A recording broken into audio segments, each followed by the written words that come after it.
हज़रत अबू हुरैरा रवायत करते हैं कि नबी अलैहिस्सलाम ने इरशाद फरमाया, तीन चीज़ें नुकसानदेह हैं।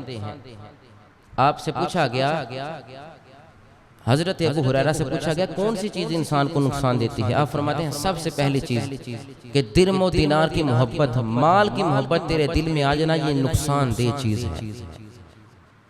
मौलाना रूम फरमाते हैं दुनिया में रहो मगर इसकी मोहब्बत को अपने सीने में ना रखो। आप एक मिसाल देकर समझाते हैं, कश्ती पानी में रहती है तब तक सही सलामत रहती है जब तक पानी उसके अंदर नहीं आता। इंसान तू भी दुनिया में रह, इसकी मोहब्बत को सीने में ना रख। अगर दुनिया में रहकर इसकी मोहब्बत को सीने में रखेगा तू तबाह हो जाएगा, तुझे नुकसान होगा। तो फरमाया अबू हुरैरा रज़ियल्लाहु तआला अन्हु रवायत करते हैं कि दिरहम और दिनार की मोहब्बत को अपने सीने में ना आने देना वरना तुम्हें नुकसान होगा।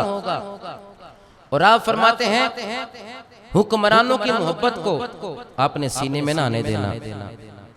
जो तुम्हारे हुक्मरान हैं उनकी मोहब्बत को सीने में जगह ना देना। सैयदना अबू हुरैरा रज़ियल्लाहु अन्हु रवायत करते हैं, आप फरमाते हैं बादशाहों से मिलने की मोहब्बत है तुम्हारे दिल में कि हम उमरा को मिलें, बादशाहों से मेल और जोर रखें, उनके दरवाजे पर जाएं। आप फरमाते हैं बादशाहों के दरवाजे पर जाना ये तेरे लिए नुकसानदेह है, कभी बादशाहों के दरवाजे पर न जाना।